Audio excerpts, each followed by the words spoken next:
Manni barumsaa Cambridge Academy Itoophiyaa barnoota qulqullina qabu kennuudhaan akka biyyaatti sadarkaa tokkoffaa qabatee jira. Haaluma kanaan guyyaa har'aas barattoota qabxii olaanaa galmeessisaniif bakka keessummoonni garaagaraa argamanitti sirna badhaasa kennuu fi taasisee jira. Efreem Malkaamuu ammoo dabalatisaa akka taanutti isinitti hima.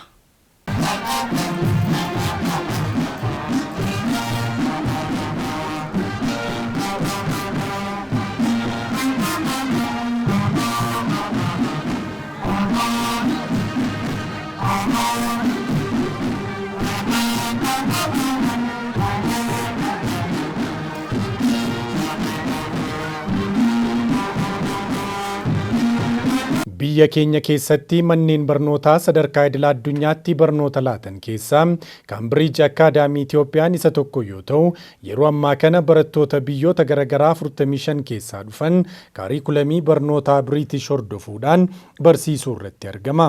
Manni barumsichaa deemsa baruu fi barsiisuu naannoo mijataa ta'e magaalaa Finfinnee bulchiinsa magaalaa Lammii Kuraa lafa kaarimeetira 20,000 irratti kan argamu barnoota sadarkaa idil addunyaa eeggate aadaa duudhaa biyya kanaa otoo gadi hin dhiisin barnoota erga eegalee waggoota 4 lakkoofsiseetu jira. Cambridge Academy'n barattoota isaaf yeroo jalqabaaf qormaata qorsiisuutiin manneetii barnootaa akka idil addunyaatti biyya kanatti argaman keessaa barattootni mana barumsichaa qabxii olaanaa galmeessuudhaan Ingilizitti kan argamu dhaabbata Pearson Education jedhamuun mirkanaa'etu jira. Milkaa'ina biyyaa kan ta'e dhimmi kun sadarkaa fi haala biyya kanaa kan ibsuu danda'utiin Jimaataarraa bakka hundeessaa fi abbaan qabeenyaa mana barumsaa Cambridge Academy Dr. Gammachiis Dastaa, gaggeessitootni dhaabbilee mootummaa fi miti mootummaa, abbootiin amantaa, maatiin barattootaa fi barattootni akkasumas maarshi baandiin poolisii federaalaa bakka argamanitti barattootni akka mana barumsichaa fi akka biyyaatti qabxii olaanaa galmeessaniif sirni beekamtii fi badhaasaa laatameetu jira.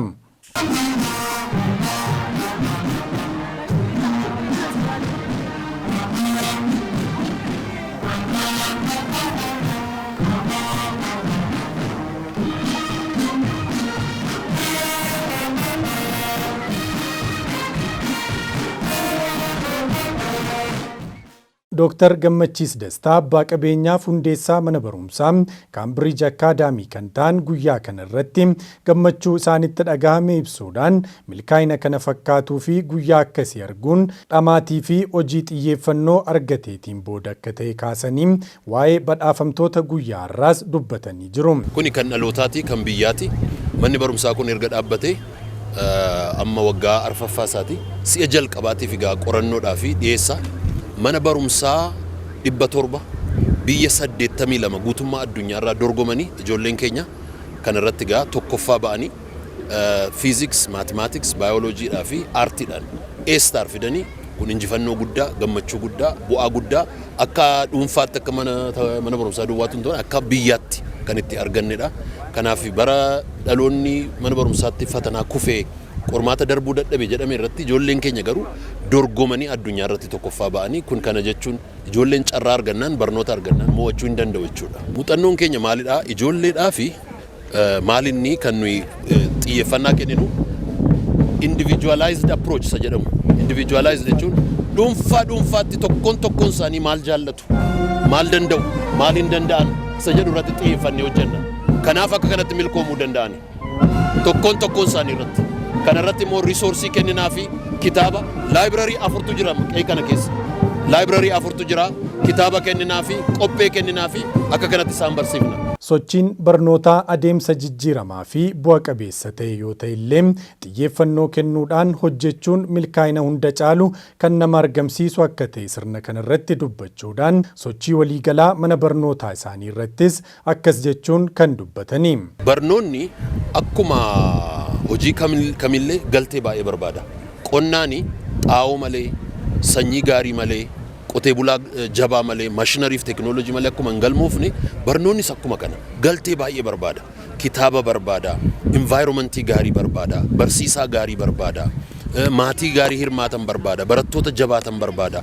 Faaktaroota kana hundumaa naannessitee itti marsitee barnoota waan jedhamu sana yoo gabbifte ijoolleen milkaa'uu, guddachuu, cimuu hin danda'u jechuudha. Biyya keenya keessatti resoursiin baay'een education irratti dhangala'aa jiru. Amma biyyoota akka Ameerikaa, biyyoota akka United Arab Emirates, Awurooppaa kan biyya godhe waan hundumaa caalaa barnoota. Qabeenyi biyyaa albuuda lafa keessa caaluu fi mukarraa yookiin immoo qamadii mukarraa argamu caalaa sammuu namaati. Sammuu namaa kana cimsuudhaa fi galteen barbaachisu yoo itti dhangala'e ijoolleen kamiyyuu milkaa'uu, mo'achuu hin danda'u. Kanaaf barnootaa fi galtee barbaachisu kitaaba, yeroo, tasgabbii, barsiisaa gaarii, maatii kanarratti hirmaatu, ijoollee jabaatanii hojjetan, nyaata waan kana barbaachisu ijoolleedhaaf yoo qopheessite sammuun ilmoo namaa infinite potential qaba. Sammuun ilmoo namaa wanta inni hojjetee xumuruu hin dandeenye, oomishee, kalaqee fixuu hin dandeenye hin jiru. Akka kanatti milkaa'uu danda'u jechuudha. Baay'ee miidhameera sirni barnoota biyya kanaa. Bara dheeraadhaa fi baay'ee miidhameera. Resoursiin silaa barnootatti dhangala'uun irra jiru diverted ta'eera waan baay'ee irratti. Waraana irratti, corruption irratti, waan baay'ee irratti silaa kan dhaqee educationii gabbisuun irra ture irraa diverted ta'ee waan kan biraatti dhangala'ee huqqateera. Barnoonni biyya kanaa miidhameera, huqqateera. Sababii kanaatii fi bara baay'eedhaa fi ijoolleen barnoota gaariituun argatin kunuunsa gaarii. Amma fakkeenyaaf nuyi mana barnootaa lookaaliyyuu qabna. Kan lookaal educationii kan keenya Shaashamannee irraa mana barnootaa qabna. Barana ijoollee 57tu mana barumsaa sana keessaa maatirikii darbe. Bara addunyaa, bara ijoollee baay'een biyya kana keessatti kufan. Maaliif? Amma naannoo sanatti magaalaa Shaashamannee keessa barattoota darban hundumtuu walitti eda'amanii amma mana barnootaa keenyaan dabarsine. Attentionii kenninaaf, disciplinii irratti hojjenna. Ijoolleen misbehave akka isaan hin goone, yeroo isaanii akka hin balleessine goone. Barsiisota keenyaaf immoo cimsinee after school ganama akka isaan galan, weekend akka isaan galan ijoolleedhaaf hin kenninaaf ijoolleen hin darbu.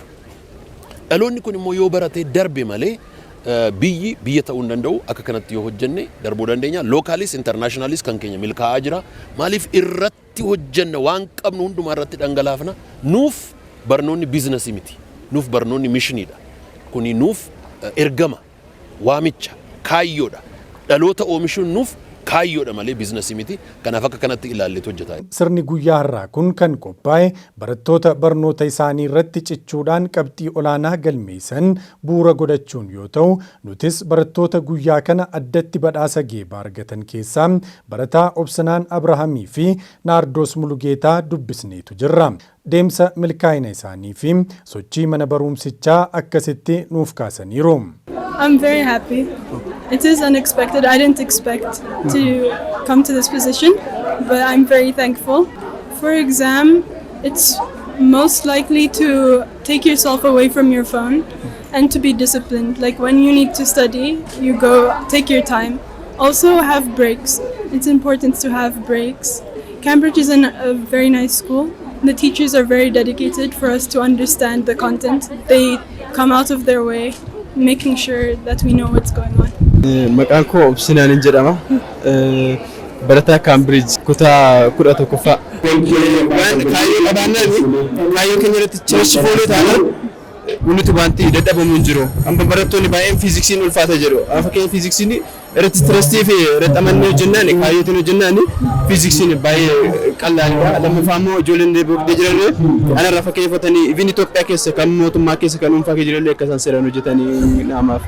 Fuulduratti kana yaadu Itoophiyaa biyya keenya kana keessatti waan baay'eetu jira. Fakkeenyaaf amma saayinsii isteediin barbaada. Magaalaa fuulduratti isteedii saayinsii. So kanaaf biyya keenya keessatti wantoota naachuraalitiin saayinsiitiin booda afaan kana akkamitti akka biyya keenya guddisuu qabnu as deebinee kan jirratti isa kana biyya keenya irratti baay'ee yaadaan.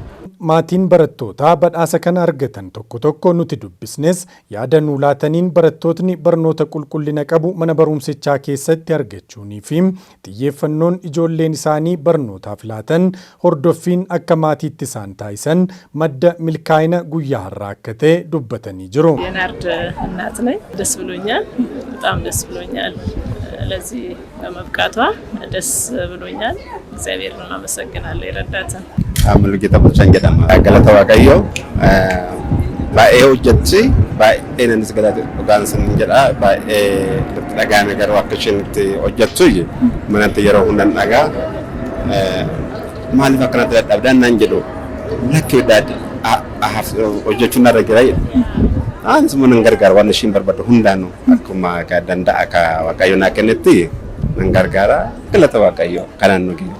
Takilee Neeressaa jedhamu. Obsinaaniidhaaf wasiila hojjennu obsinaanii akka jalqaba jedhamaa ture baay'ee amma kanan turre misal baay'ee fagoo irraa dhufa garuu asnaan manni kuwas duradha. Asnaan nu kanatti nu bira bulee kadhataa hojjetaa dubbisaa maal jedhe jajjabaate mucaa kanaaf ga'eedha. Baay'ee Waaqayyoon galateeffannaa waa'ee isaatiifi. Ani Bariisoon jedhama. Sagantaa guddaa kanarratti hirmaachuudhaaf dhufe har'a jechuudha. Miirri natti dhaga'ame dubbadhee fixuu hin danda'u.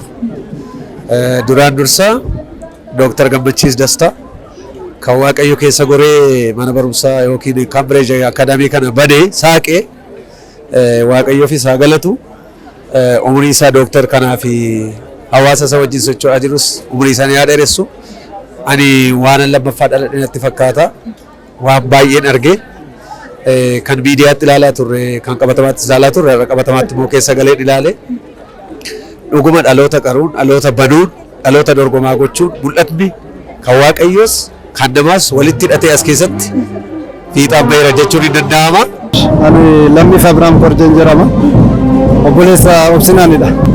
Ani Obsinaaniin kanani akka inni asitti dhufee barnootaa fi akka inni asitti milkaa'u kanan godhe qacarraa interestii isaa barnoota keessatti inni qabuu fi especially on physics irratti fedhii inni qabu waan an beekuu fi mana barnootaa mootummaa irraa fideen gara kanatti fide. Obsinaan egaa akkuma dhufeen haalonni tokko tokko challenge isa gochaa turani haa ta'uti garuu yeroo ammaa kana high score galmeessuu danda'eera jechuudha. Miirri koo daangaan qabu kan koo. Keessummoota bakka garaagaraatii guyyaa kana sirna kanarratti argaman keessaas namoota adda addaa guyyicha ilaalchisuudhaan dubbisneetu jirra. Kun kennaa waaqaati. Oromoon namoota akkasii kan qabutti sirnaan fayyadamuudhaan nutis guyyaa kana arguudhaaf carra qabootadha jechuun kan yaadanuu kaasanii.